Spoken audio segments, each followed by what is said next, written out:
இதுவரை நீங்கள் பார்த்தது திராவிட மாடல் அரசின் பார்ட் 1.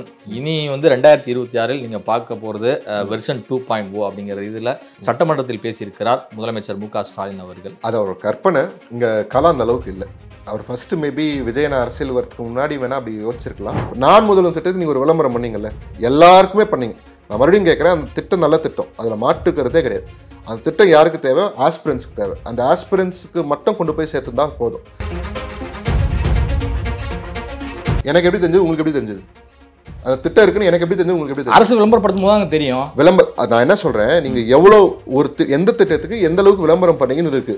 நம்ம இது தெரியாம அரசுடைய கடமை, இதை எப்படி நீங்க கிரிட்டிசைஸ் பண்ணுவீங்க? நீங்க விளம்பரத்துக்கு மட்டும் செலவு பண்றீங்க அப்படின்னு நான் சொல்றேன். நீங்க திட்டமே கேட்கிற கேள்விக்கு யாருக்குமே உங்களுக்கு தேவையில்லை எனக்கு தேவையில்லை அப்படின்னு சொல்றது ஒரு அறிவின்மை தான். எதுங்க அறிவியல்? பூத் கமிட்டி மாநாடு என்ன அப்படின்ட்டு ஒரு பொதுஜனத்துக்கு பத்திரிகையாளர்கள் போய் சேர்க்கணும். ஆனா அதை சேர்க்கல. அங்க இருக்கிற ஒருத்தர் மரத்தை பிடிச்சி தொங்கினா, கார்ல ஒருத்தன் ஏறிட்டான், அதுல அது பண்ணாம இருக்கணும். ஆதவ் சார் பேசினதா இருக்கட்டும், விஜய் சார் பேசினதா இருக்கட்டும், எல்லாரும் பேசுனது பாத்தீங்கன்னா நம்ம ஊடகங்கள் எல்லாருமே லைவ் தான் போட்டாங்க.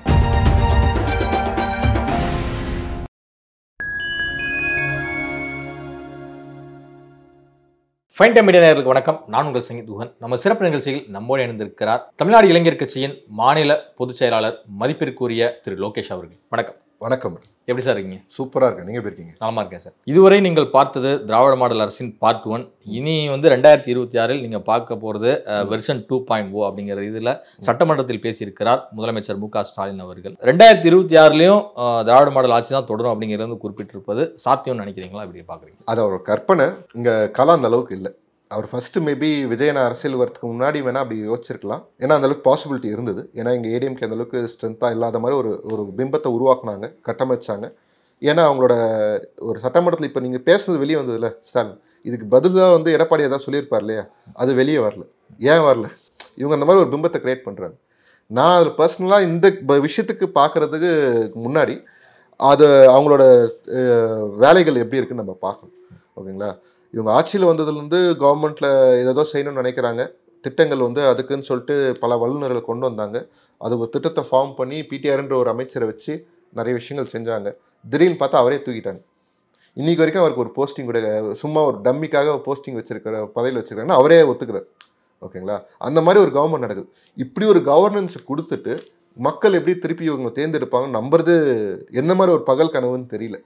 ரெண்டாவது விஷயம், இங்கே என்ன நடந்துட்டு இருக்கு அப்படின்னா, மக்களுக்கு ஒரு அறிக்கை கொடுக்குறாங்க, நாங்கள் இந்த திட்டத்தை செயல்படுத்துகிறோம் அப்படின்ட்டு. நான் இதை வேற ஒரு காணொலியில் பேசியிருந்தேன். நான் முதல்வன் திட்டம் நல்ல திட்டம். இவர் ஃபஸ்ட்டு இருந்த ஐஏஎஸ் அதிகாரி அவர் கொண்டு வந்த திட்டம் அது. அந்த திட்டத்தை திட்டத்துக்கு ஒரு விளம்பரம் பண்ணணும். அந்த திட்டம் மக்கள் கிட்ட போய் சேரணும்னா ஒரு விளம்பரம் பண்ணணும். விளம்பரத்தை பல வகை இருக்குது. எல்லாத்துக்குமே ஸ்டாலின் மூஞ்சி போட்டு ஊரெல்லாம் பேனர் அடிச்சு ஒட்டி, டிவியில் கோடிக்கணக்கில் செலவு பண்ணி விளம்பரம் கொடுத்து, ரேடியோவில் விளம்பரம் கொடுத்து, ஃபோனில் எல்லாருக்கும் வர மாதிரிலாம் இதெல்லாம் இவ்வளோ செலவுலாம் பண்ணணும். அந்த திட்டம் யாருக்கு? ஒரு ஆஸ்பிரண்ட்டுக்கு, ஒரு ஐஏஎஸ்ஓ இல்லைன்னா ஒரு ஸ்டேட் எக்ஸாம் எழுதுறவனுக்கோ யூபிஎஸ்சி எக்ஸாம் எழுதுறவனுக்கோ அந்த ஆஸ்பிரண்ட்டுக்கு மட்டும் அந்த திட்டம் போய் சேர்ந்தா பத்தாதா? நீங்கள் செலவு பண்ணுற விளம்பரத்துக்கு எவ்வளோ செலவு பண்ணுறீங்க, அந்த திட்டத்துக்கு ஆக்சுவலாக எவ்வளோ செலவு பண்ணுங்க? இல்லை, அதன் மூலிமா பல மாணவர்களும் மாணவிகளும் தேர்ச்சி பெற்றிருக்காங்களா? எவ்வளோ பேருங்க? அதுதான் விஷயம். நான் என்ன சொல்கிறேன், அந்த நீங்கள் விளம்பரத்துக்கு இவ்வளோ செலவு பண்ணீங்க இல்லையா, அதை நீங்கள் ஆக்சுவலாக அதே காசை கூட ஆஸ்பிரன்ஸ்க்கு மட்டும் டார்கெட்டடாக அந்த விளம்பரத்தை நீங்கள் எடுத்து போய் சேர்த்துருந்தீங்கன்னா இன்னும் நிறைய பேர் அவ்வளோ செலவு பண்ணியிருக்க வேண்டிய அவசியம் இருக்காது. ஃபர்ஸ்ட் இந்த விளம்பரத்துக்கு செலவு பண்ண மாதிரி அங்கே அந்த விளம்பரத்துக்கு அவ்வளோ செலவு பண்ணியிருக்க வேண்டியது இல்லை. அதோட கம்மியாக பண்ணியிருப்பீங்க. இதை விட நிறைய பேர் சேர்ந்துருப்பாங்க. அதே மாதிரி இந்த பணத்தை இந்த ஆஸ்பிரன்ஸ்க்கு நீங்கள் 150 பேரில் 100 பேர்னா 150 பேருமே பாஸ் அவுட் ஆகிருக்கலாம். நீங்கள் அந்தளவுக்கு ப்ராப்பராக செலவு பண்ணியிருந்தீங்கன்னா அந்த சிஸ்டம்குள்ளே சொல்கிறேன். அந்த திட்டத்துக்கு நீங்கள் ப்ராப்பராக செலவு பண்ணிங்க. இப்போ பணத்தை எங்கே செலவு பண்ணி விளம்பரத்துக்கு நீங்கள் செலவு பண்ணுற அளவுக்கு திட்டத்துக்கு செலவு பண்ணுறீங்களான்னு அது எல்லாமே சில இது சக்ஸஸ் ஆன ஒரு ஸ்டோரி. ஆனால் வால்யூம் என்ன அப்படின்னு இருக்குது. 8 கோடி ஜனத்தில் 150 பேருக்கு அந்த திட்டம் போய் சேர்ந்து, நல்லா கேட்டுக்கோங்க, 8 கோடி ஜனத்தில் 150 பேருக்கு அந்த திட்டம் போய் சேர்ந்துருக்கு. இல்ல, இன்னைக்குமே கிராமப்புறங்கள்ல நிறைய மாவட்டங்கள்ல அந்த மாவட்டத்துல ஒருத்தன் ஐஏஎஸ் ஆனா ஒருத்தன் ஐபிஎஸ் ஆனாலே பாத்தீங்கன்னா அந்த மாவட்டமே கொண்டாடக்கூடிய சூழல். எவ்வளவு விளம்பரம், அது எவ்வளவு பெரிய ஒரு முக்கியத்துவம் வாய்ந்தது அப்படிங்கறது உங்களை சுய விளம்பரம் பண்ணிப்பீங்களா? அதுக்காக நீங்க அது நல்ல திட்டம் நான் சொல்லிட்டேன். அது கெட்ட திட்டம்லாம் நான் சொல்லலை. உங்களை நீங்க எவ்வளவு சுய விளம்பரம் பண்ணிக்கிறீங்கன்ற அந்த திட்டத்துக்கு உங்களை ஏன் பண்ணிக்கிறீங்க? அந்த திட்டத்துக்கு நீங்க விளம்பரம் பண்றீங்களா? அந்த திட்டத்தை விளம்பரம் பண்ணுங்க. அது யாரு டார்கெட் ஆடியன்ஸ், அந்த டார்கெட் ஆடியன்ஸ்க்கு மட்டும் அந்த விளம்பரம் பண்ணுங்க. ஊர்ல இருக்கிற எல்லாருக்கும் அந்த விளம்பரம். எனக்கு அதுக்கு தேவையில்லை. இன்னைக்கு எனக்கு ஏஜ் பார், ஓகேங்களா? உங்களுக்கு தேவைப்படாது. எங்களுக்கு நமக்குலாம் அந்த விளம்பரம் வந்து என்ன பிரயோஜனம்? நீங்க இதெல்லாம் பண்றது ஒரு பக்கம். ஏங்க மக்களுக்கு ஒரு விழிப்புணர்வை ஏற்படுத்த வேண்டியது அரசுடைய கடமை இருக்கு, செய்தித்துறையோட கடமை அது. அப்போ சரக்கு அடிக்காதீங்கன்னு சொல்லிட்டு அதே அளவு ஒரு கேம்பெயினை கவர்மெண்ட் நடத்தணும். பண்ணுதா? சும்மா பேரு வீடியோ கடமை, நாட்டுக்கும் உயிருக்கும் கேடுன்னு சொல்லிட்டு பாட்டிலே விட்டுறாங்க. அதோட முடிஞ்சு போச்சு. வேற என்ன பண்றீங்க சொல்ல முடியுமா? இப்ப நான் முதல்வன் திட்டத்துக்கு நீங்க ஒரு விளம்பரம் பண்ணீங்கல்ல, எல்லாருக்குமே பண்ணீங்க. நான் மறுபடியும் கேட்கறேன், அந்த திட்டம் நல்ல திட்டம், அதுல மாற்றுக்கிறதே கிடையாது. அந்த திட்டம் யாருக்கு தேவை? ஆஸ்பிரன்ஸ்க்கு தேவை. அந்த ஆஸ்பிரன்ஸ்க்கு மட்டும் கொண்டு போய் சேர்த்து தான் போதும்.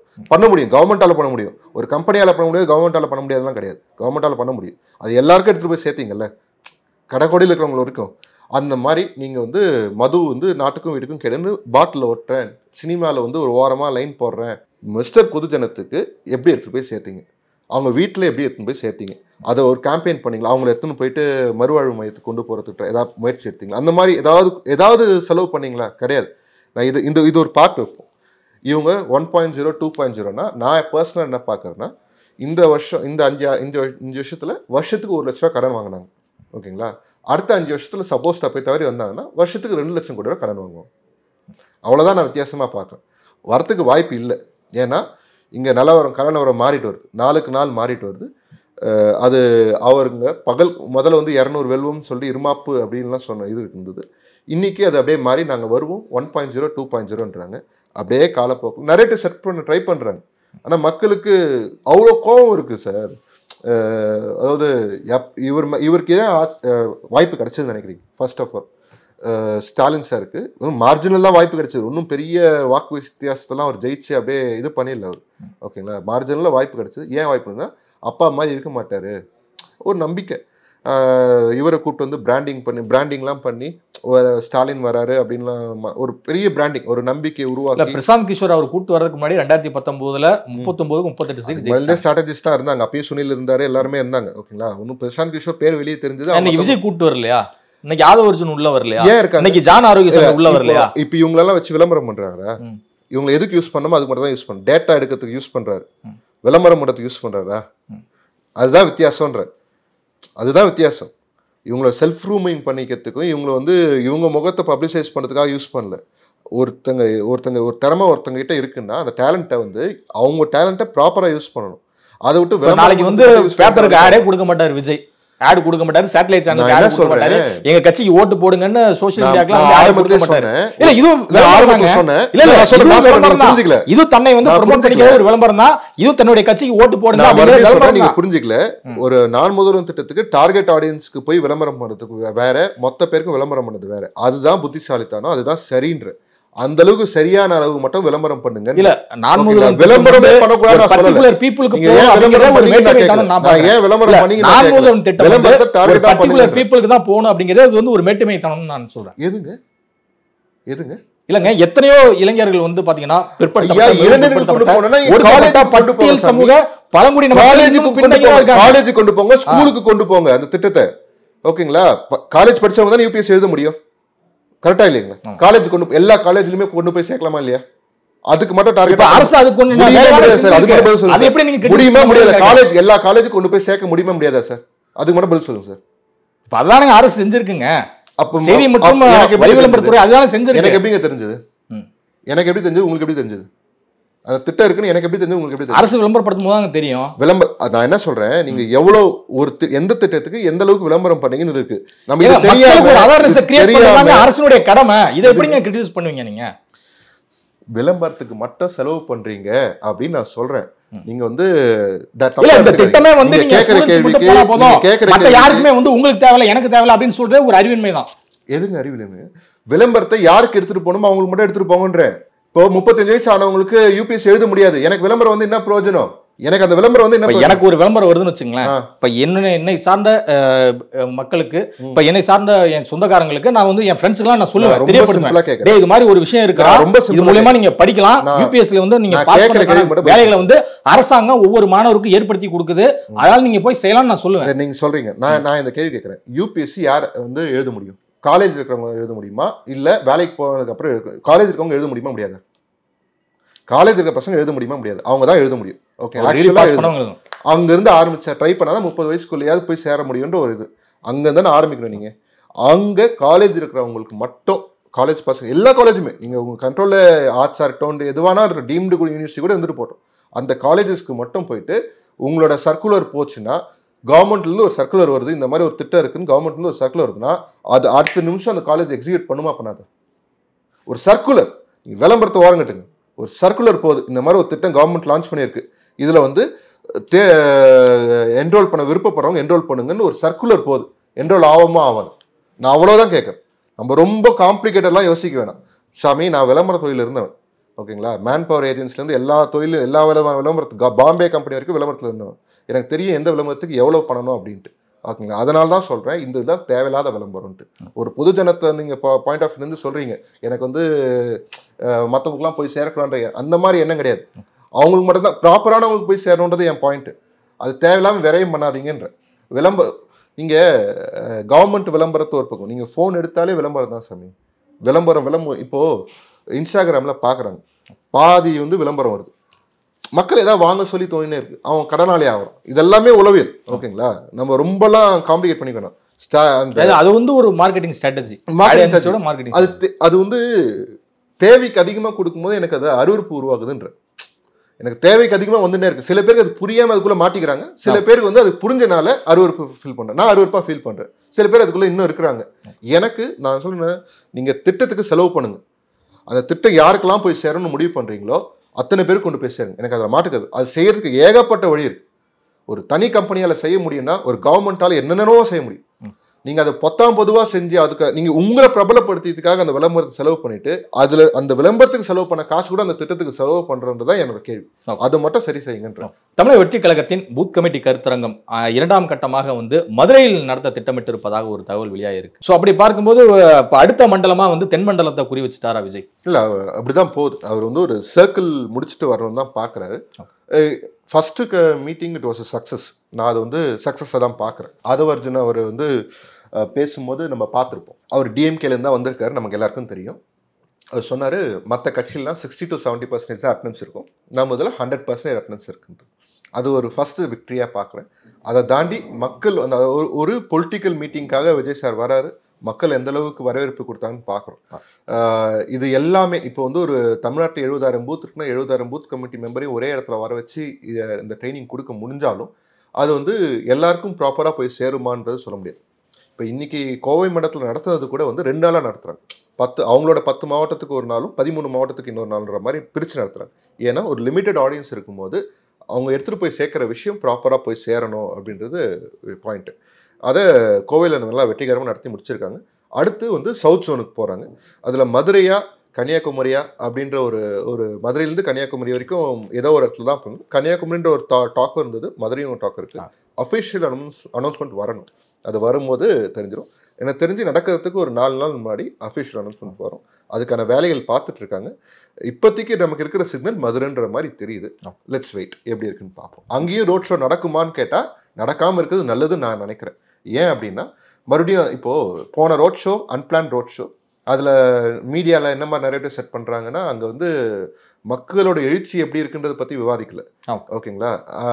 அங்கே வந்து ஒரு பூத் கமிட்டி மாநாடு நடத்துகிறாரு, அதில் வந்து மக்கள் கூட எப்படி தொடர்புபடுத்தணும், பூத் கமிட்டி மாநாடுனா என்னன்ட்டு பொதுஜனத்துக்கு ஒரு பத்திரிக்கையை சொல்லணும்.